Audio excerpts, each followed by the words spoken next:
My name is Emily. I'm 26 years old, and last Christmas I watched my entire childhood flip in one sentence. For most of my life, I was the background noise in my own family. My mom could spend an hour talking about my brother's latest big plans and forget to ask me a single real question. I was the kid who did her homework alone at the kitchen table while everyone else cheered for him. I got used to being the invisible one until that night. We were sitting around the Christmas table, the usual scene: turkey, mashed potatoes, Christmas lights blinking in the window.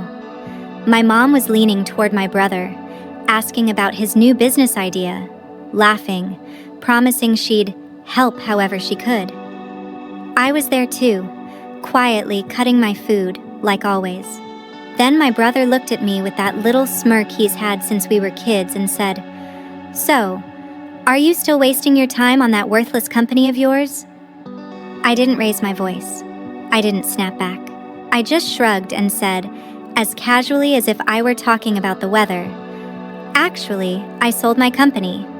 The whole table went quiet. My brother laughed under his breath. "That worthless company? Sure. How much did you sell it for?" He even did the air quotes. I looked him in the eye and said, $150 million. His jaw literally dropped. My mom's face went white. The fork slipped from her hand and hit the plate. In that moment, every year she'd ignored me, every time she made me feel small, came crashing back on her instead of me. If you want to know how a daughter her own mother dismissed for years ended up dropping a $150 million bomb at Christmas dinner, and what it cost my family after that night, stay with me until the end. I wasn't always the woman who could drop $150 million at a Christmas table and watch her mom turn pale. At 8 years old, I was just the quiet kid hiding in the kitchen doorway, clutching a chipped plastic cup while my brother's 13th birthday looked like a coronation. His name is Alex, 5 years older than me, and from the very beginning he was the star of the family. That day, my mom, Karen, rolled out a brand new mountain bike into our backyard in the suburbs of Seattle. It gleamed in the sun, neighbors clapped, kids cheered, someone yelled that Alex was going to go far in life. My mom hugged him so tight it looked like she was afraid someone might take him away, whispering how proud she was of him. I stood a few feet back in an old thrift store t-shirt, and no one even asked if I wanted to be in the pictures. For Alex's birthdays, there were balloons, outdoor parties, 3-layer cakes, and sometimes entire weekends built around him. For mine, there was usually a cheap cake from Costco, a couple of candles, and my mom half apologizing because she was so busy. One year, Alex got a Disneyland trip as a graduation present. I got a card from the drugstore and some cash in an envelope left on the kitchen counter. When Alex hit school age, my mom fought like crazy to get him into an expensive private school. He had crisp uniforms, brand new sneakers, soccer practice, piano lessons, summer camps that cost more than our car. I went to the local public school with peeling paint and outdated textbooks. When I asked why things were so different, my mom would pat my shoulder and say, "Alex needs special stimulation. He's really smart. He has so much potential. You're fine, Emily. You'll be fine." It sounded like a compliment at first, but "you'll be fine" slowly turned into, "we don't have to try for you." My dad worked long hours at a bank and was barely home for dinner. Even when he was, he mostly let my mom make every decision: schools, activities, money. There was this invisible hierarchy in our house. Alex at the center, my mom orbiting around him, my dad off on the sidelines, and me somewhere on the edge as long as I wasn't causing trouble. By 12 or 13, I stopped asking for things. I stopped asking why Alex got the new phone, the new laptop, the extra tutoring, and I didn't. I stopped running into the living room with my A+ tests, because every time I did, My mom was on the phone with one of Alex's teachers or driving him to practice.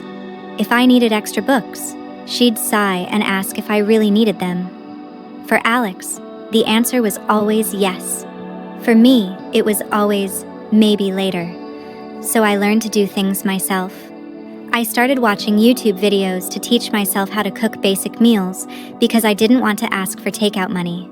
In middle school, I picked up a dishwashing shift at a nearby coffee shop, saving every tip in a jar in my closet. That jar eventually became my first used laptop. I began noticing every small slight and filed it away, not just to hurt about it, but like a list of reasons to never, ever depend on them. At the dinner table, the conversation was always about Alex, his soccer game, his SAT scores, the colleges he might get into. I was there, but I was never the story. I was the extra chair. Somewhere in those years, something in me quietly shifted. I stopped trying to get my mom to see me and started planning a life that wouldn't require her to. I didn't know it yet, but all those nights being the invisible kid in the corner were doing something important. They were turning into fuel. Fuel for an idea, for a company, and eventually for that Christmas night when my mom would finally be forced to look straight at the daughter she'd spent decades ignoring. College was supposed to be my clean break, my chance to finally step out of the background. I got into the University of Washington in Seattle with a partial scholarship for computer science. When the email came in, I sat on the edge of my bed and read it 3 times just to make sure I wasn't imagining it. My mom glanced at the screen, smiled, and said, "That's great, honey," before asking if I could help her proofread an email to one of Alex's teachers. A week later, Alex got into Stanford, and it was like the Super Bowl had come to our living room. There was a party, relatives over, champagne, a banner. My mom cried and told everyone her son was going to change the world. When I left for UW, she hugged me at the curb, said she was proud of me, and drove off because she was running late. When Alex left for Stanford, she flew down with him, helped decorate his dorm room, and posted a whole album of photos on Facebook. My move-in day was a couple of suitcases and a used comforter I'd bought with my own money. I lived in a cramped apartment near campus with 2 roommates, the kind of place where you could hear someone sneeze in the next building. My scholarship covered part of tuition, but not everything. To survive, I picked up a part-time job at a Starbucks a few blocks from campus. I'd wake up at 4:30 a.m., throw on my green apron, and spend the morning spelling people's names wrong on cups, then rush to algorithms or data structures lectures with coffee stains on my sleeves.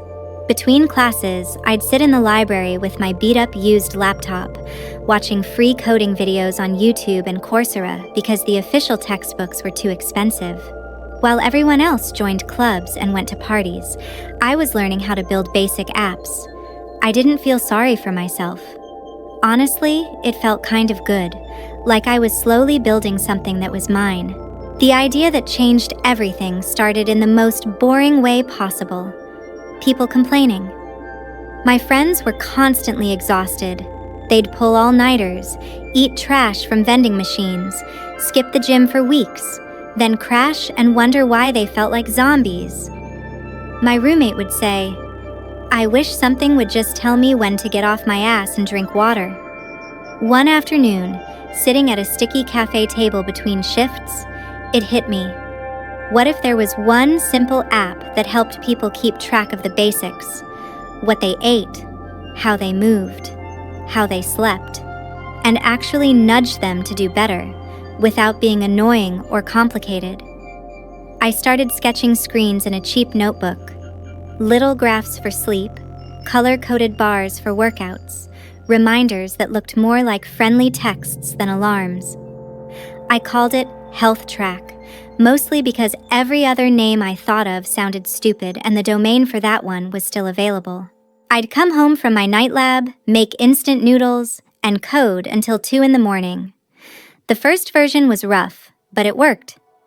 You could log your meals, your workouts, your water, and see how your week looked. I gave it to a couple of friends and told them to be honest. They immediately tore it apart. This button sucks. I forgot to log because there's no reminder. Why is this chart so ugly? It stung, but I fixed everything they complained about. Little by little, more people started using it. A girl in my stats class told her boyfriend, who told his frat brothers, who told their entire group chat. Someone left a random positive review that made me cry in the bathroom at work. When HealthTrack made its first $500 from in-app ads, I stared at the dashboard for a full minute. It wasn't much, but it was more than my family had ever invested in me. I took that money and bought a slightly better used laptop so I could code faster. Around that time, Alex would call from Stanford talking about frat parties, networking events, how insane the tech scene was. My mom would gush about his business classes and all the doors that would open for him. One night, I tried to tell her about HealthTrack. I told her I had a little over 1,000 users, that people were actually using something I had built. She paused, said, "That's nice, sweetie," and then immediately launched into how Alex might get an internship at a big-name company because his professor liked him. I sat there with the phone to my ear, listening to her talk about my brother's hypothetical opportunities, while my very real little app was quietly installing itself onto strangers' phones. It was like that over and over. Every time something went right, a class I aced, a new feature I shipped, a small bump in downloads, my mom either didn't ask or changed the subject to Alex. Eventually, I stopped bringing it up. I let her believe I was just doing some computer thing and getting by. Meanwhile, I kept grinding. I studied during my breaks at Starbucks, scribbled code on napkins, read documentation on my phone while waiting for the bus. I watched people in the campus gym checking their phones between sets and imagined HealthTrack sitting on all of them. I wasn't thinking about revenge. I wasn't even thinking about money yet. I was just chasing this weird electric feeling I got every time someone said, "Hey, this actually helps me." I didn't know it then, but those late nights and ignored phone calls were the beginning of something way bigger than a college side project. HealthTrack was quietly growing roots, and so was I. And at some point, those roots were going to push straight through the floorboards of the little box my family had always kept me in. Graduating early wasn't part of some grand master plan. It was just what happened when you take extra credits every semester because you can't afford to stay in school longer than necessary. While my classmates were debating gap years and backpacking through Europe, I was signing a lease on a tiny office space in a gray building in Seattle's tech district. It had ugly carpet, flickering fluorescent lights, and a view of a parking lot. But to me, it felt like a kingdom. HealthTrack wasn't just a side project anymore. I filed the paperwork, incorporated the company, opened a business bank account, and moved my whole life into that small room with 2 mismatched desks and a secondhand couch I found on Craigslist. My schedule got even more intense. Mornings were for customer support emails and bug fixes, afternoons for new features, nights for teaching myself marketing from free podcasts and blog posts. I answered every review personally, DM'd users who quit to ask why, begged a designer on Upwork to make my app look a little less like something built in a basement. Slowly, the numbers started to shift. Downloads weren't just a trickle anymore. People were sharing screenshots of their progress on social media. A local trainer reached out and asked if he could recommend HealthTrack to his clients. Then another. A small gym asked if we could create a custom onboard message for their members. I said yes to everything. I built a basic premium tier, nothing crazy, just a few extra features and deeper insights for a few dollars a month. When our annualized subscription revenue hit $50,000, I stared at that number and felt the room tip a little. It wasn't quit your life money, but it was this is real money. Real enough that I hired 2 junior developers fresh out of school, kids like me who just needed someone to bet on them. We cramped into that tiny office with laptops and cheap coffee, eating takeout and pushing updates every week. Somewhere in the middle of all this, Alex's big Stanford dream started cracking. His first startup, some kind of hyper-local delivery app, tanked. He burned through $100,000 of my mom's money, shut it down, and moved back home. Karen called me crying about how hard the world was for her poor boy, how he just needed one good break, how she was worried about his confidence. She barely asked what I was doing. When she did, it was a vague, "That app is still going okay, right?" Like I was talking about a hobby, not a company. I kept my answers short. "Yeah, it's fine. Yeah, we're growing." I didn't mention revenue. I didn't mention employees. It felt pointless. While Alex was working part-time at Target and later at Best Buy, talking about getting back into the startup scene soon, I was negotiating our first partnerships with actual companies. A chain of gyms wanted a branded version of HealthTrack. Then an insurance company reached out about possibly rewarding their users for healthy habits tracked through the app. I was still driving an old Toyota and wearing the same sneakers from college, eating Chipotle on the office couch. So from the outside, nothing looked impressive. Inside my little world, everything was shifting. One day, an email popped into my inbox from a business development guy at a very large tech company. They wanted to talk about strategic options, which is corporate language for, "We might want to buy you." I walked into that meeting in my only decent blazer, palms sweating, trying not to look like a kid who still lived on takeout. They offered $50 million for HealthTrack. 50. With more zeros than my 8-year-old self could have imagined. For a moment, I pictured calling my mom, heard her finally saying, "I knew you had it in you." Then I listened to the rest of the offer. They wanted full control. They wanted to optimize the monetization funnel, which was a fancy way of saying they wanted to shove ads and upsells into every corner of something users trusted to take care of their health. It felt wrong. I said no. My lawyers almost choked, but turning that offer down sent a different signal into the water. If one big player wanted us, others might too. A local venture capital firm that focused on health tech reached out. They didn't want to buy, they wanted to invest and help us scale. I negotiated hard and took $8 million, enough to grow, but not enough to lose control. We opened a second office in Portland, hired more engineers, expanded our mental health tools. HealthTrack integrated deeply with Apple Health, Fitbit, all the big wearables. We crossed 1 million active users. Annual revenue climbed into 8 figures. At 25, I signed the papers on a modest penthouse in Seattle with a view of the water. I filled it with IKEA furniture and plants I mostly forgot to water. I still drove the same beat-up car.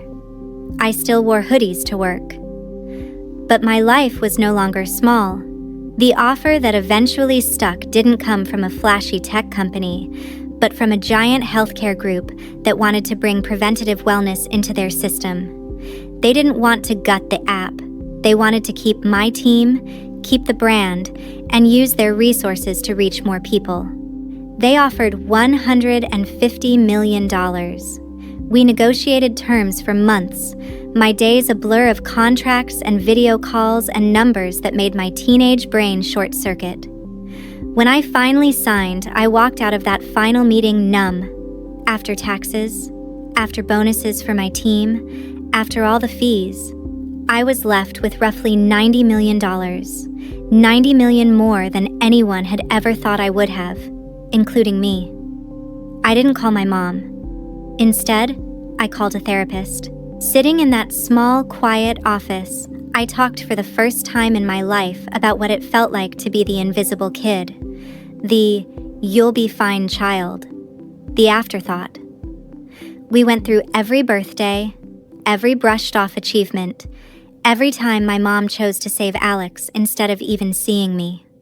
I expected to feel triumphant. Mostly, I felt tired. Sessions turned into months.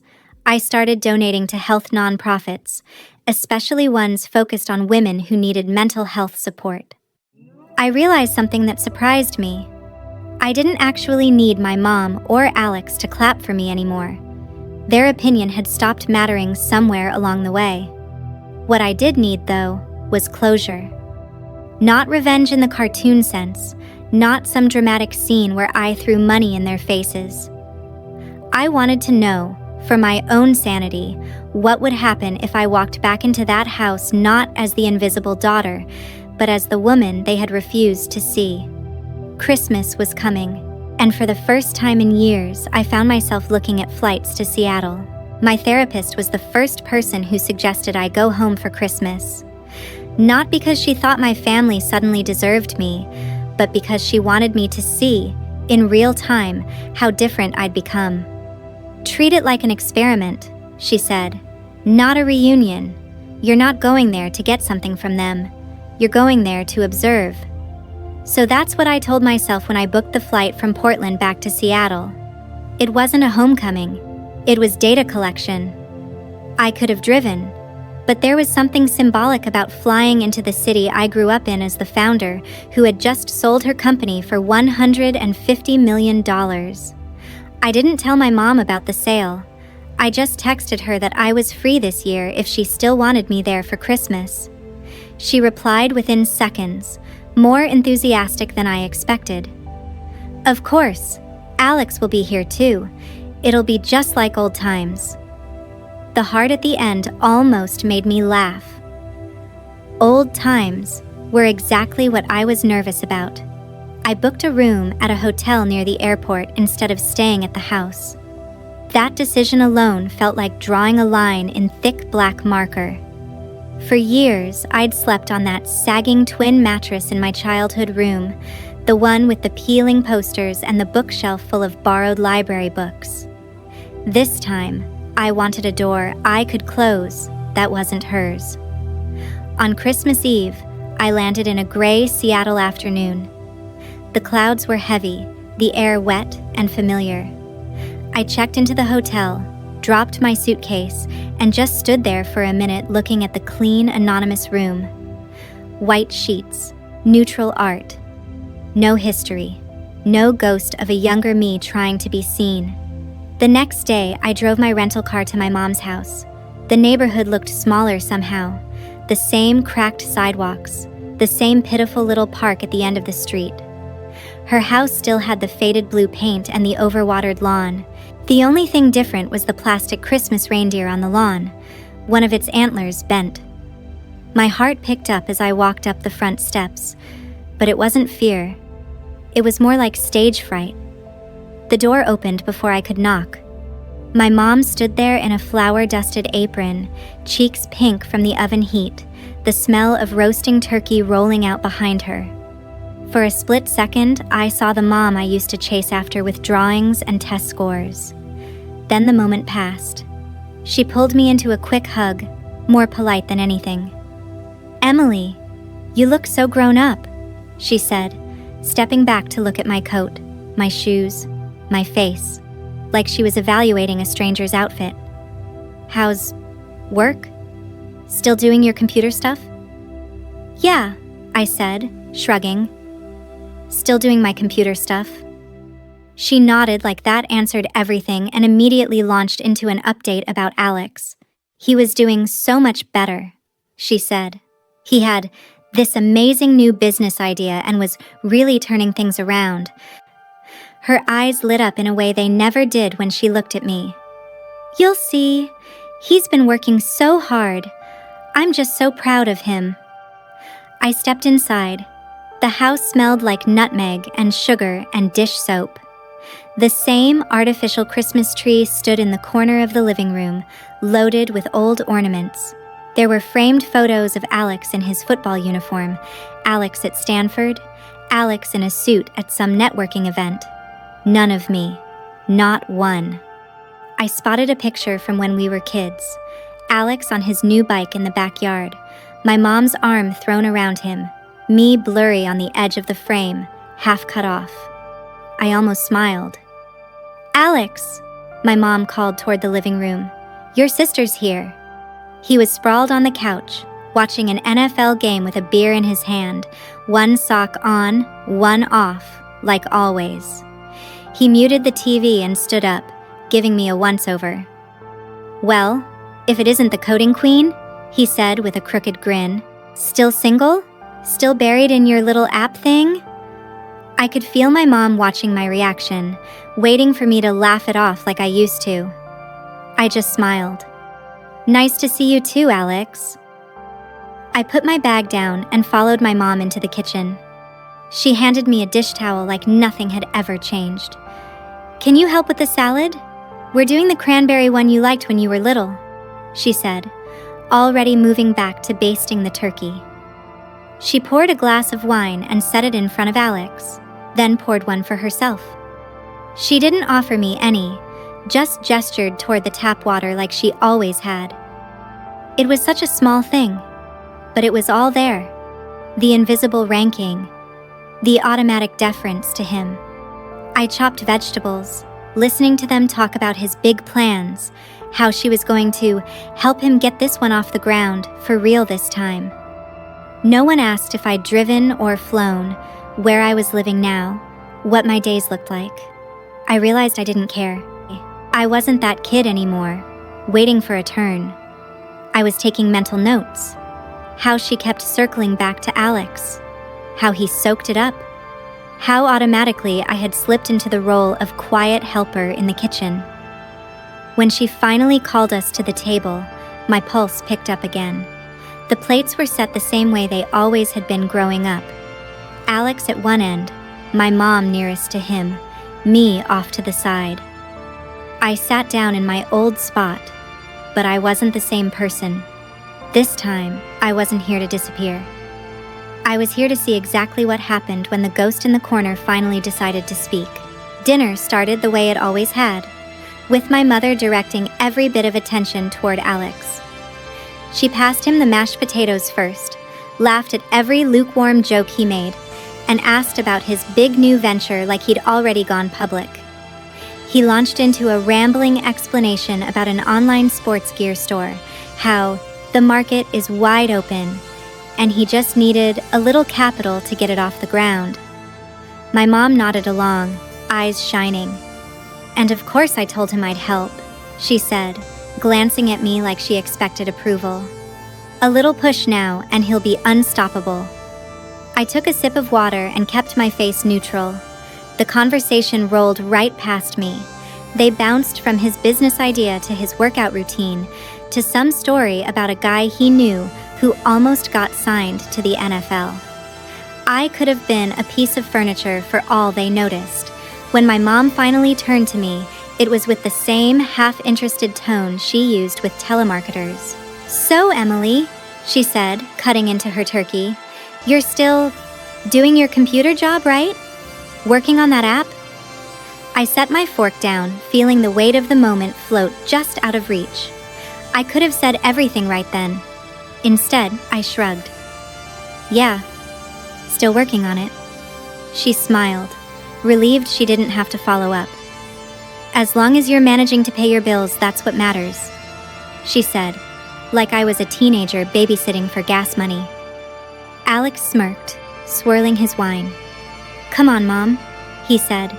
"You know Emily, she's fine. She's got her little project." His eyes flicked to me, and I saw it. The same condescending glint he'd had since we were kids. "Still wasting your time on that worthless company?" There it was, the word from the hook I'd been carrying around in my chest for months. Worthless. I didn't flinch. I didn't roll my eyes or snap back. I just looked at him and said casually, "Actually, I sold my company." The room went quiet so fast I could hear the hum of the fridge in the next room. My mom froze with her fork halfway to her mouth. Alex let out a short laugh. "What?" he said. "You sold it?" He did the air quotes again, the way he had when we were kids talking about my little coding thing. "To who?" "A healthcare group," I said. "They bought HealthTrack." Saying the name out loud in that house for the first time felt strange, like introducing a stranger to a family that had pretended you didn't exist. Alex snorted. "Okay, so what? You got what?"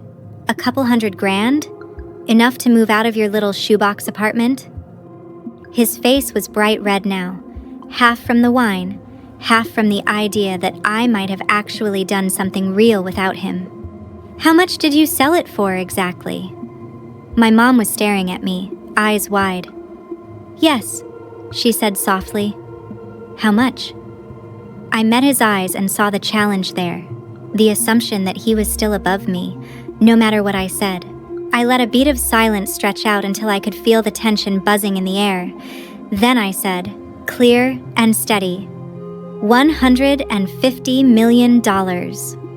His jaw literally dropped. It wasn't just a saying. His mouth actually fell open, like his brain had disconnected from his body. The fork slipped from my mom's hand and clattered against her plate.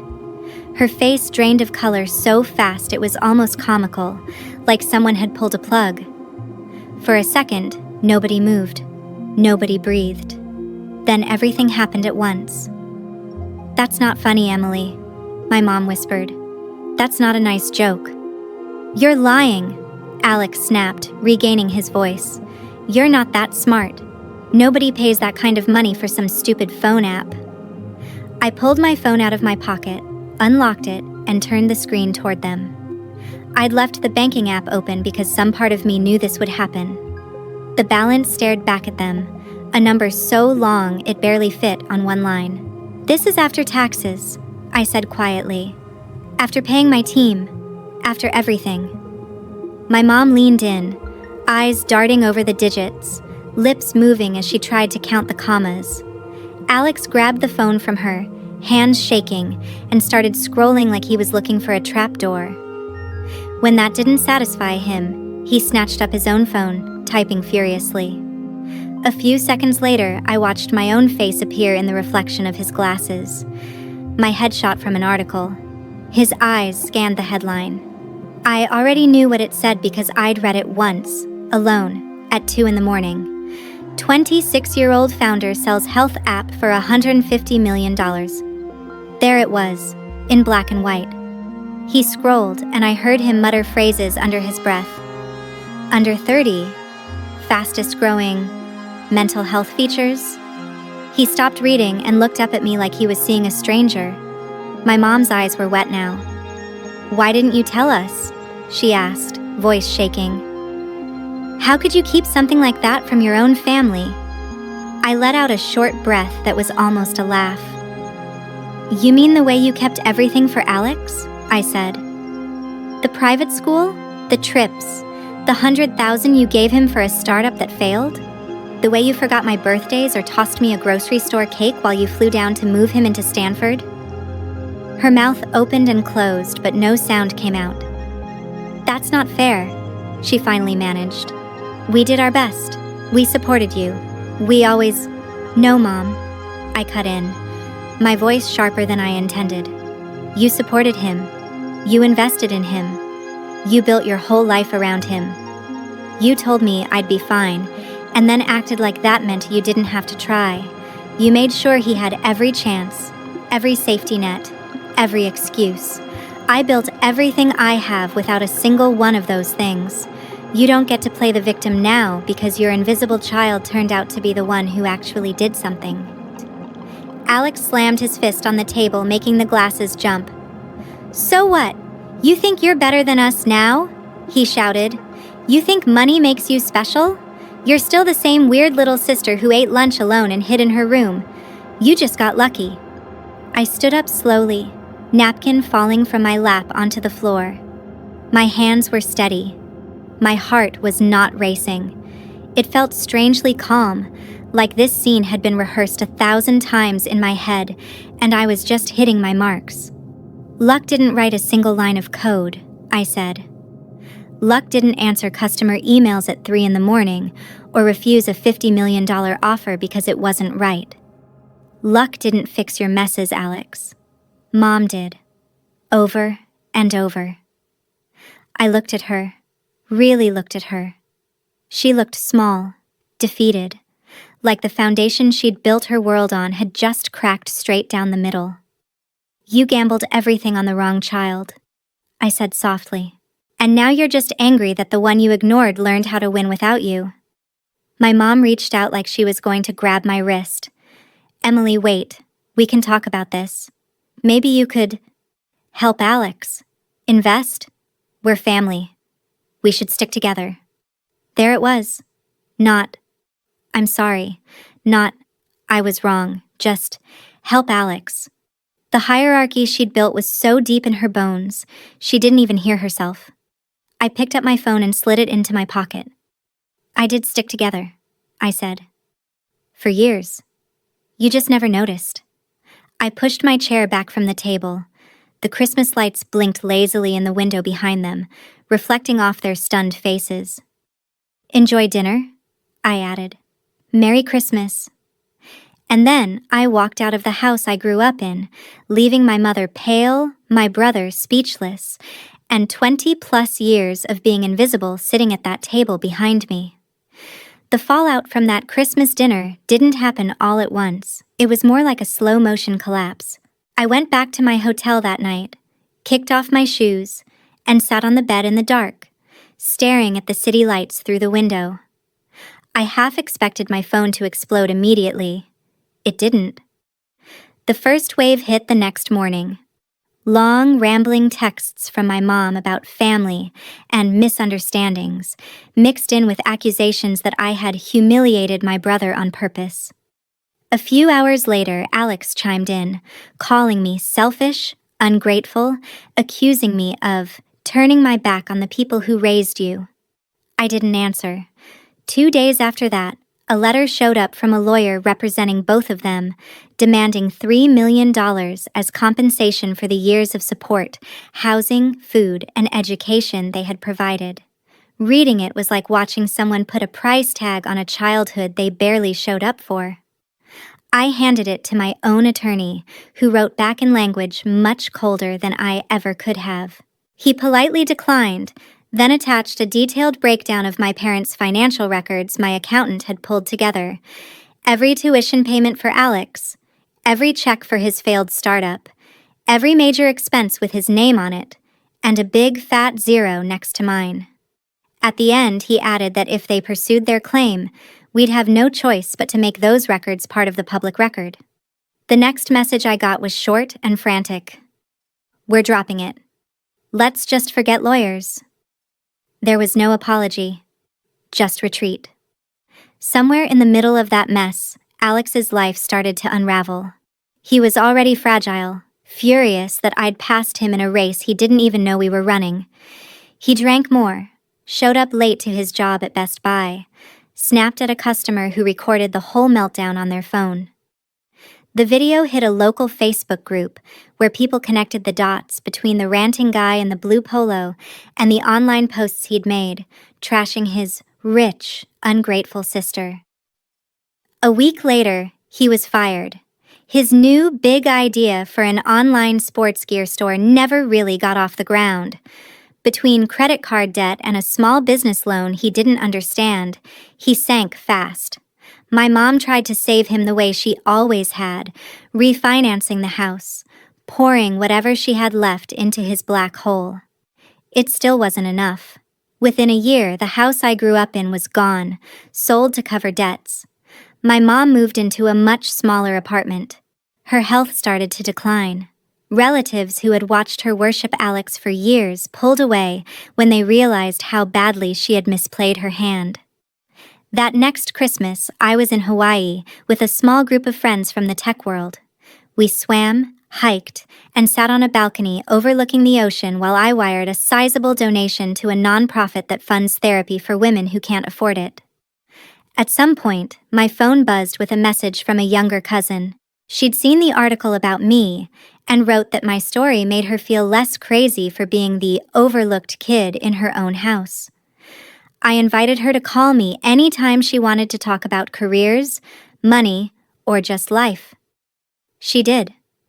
I became the mentor I had needed at 16. Months later, an envelope arrived at my office. Inside was a handwritten letter from my mom. She said she was sorry. Sorry she had favored Alex. Sorry she hadn't seen me. Sorry it had taken a headline about millions of dollars for her to realize what she'd thrown away. She wrote that she wished she could go back, that she hoped one day I would forgive her, that maybe we could start over. I read it once, then again. I didn't frame it, I didn't rip it up. I just put it in a drawer. The truth was, I had already done the forgiving that mattered. I had forgiven myself for not being able to fix her. I didn't send money. I didn't rush back in to rescue them. Setting boundaries was the only way to keep from becoming another one of their bad investments. I poured my time into my new company. This one focused on mental health and AI tools that actually help people check in with themselves. I told parts of my story on conference stages and eventually in a TED-style talk, not as a victory lap but as a cautionary tale about what happens when a family builds their world around one golden child and treats the other like a backup plan. Here's what I learned, the part I hope sticks with you more than the dollar amount ever could. Your worth is not determined by how loudly your parents clap for you, how much they spend on you, or whether they ever admit they were wrong. Sometimes the most loving thing you can do for yourself is to stop standing in front of people who refuse to see you and build a life where you no longer need their approval to breathe. Favoritism doesn't just hurt the kid who gets ignored. It cripples the kid who gets worshipped too. My mom lost her house. My brother lost his job, his excuses, and his safety net. I lost the fantasy that one day they'd wake up and magically become the people I needed them to be. In exchange, I got something better. A life I chose, built on my own terms, full of people who actually show up. If you've ever been the invisible one, the you'll be fine child, maybe you don't have millions or a headline, but you do have a choice. You can keep waiting for them to see you, or you can start seeing yourself. And if you were in my place, what would your version of walking out of that Christmas dinner look like?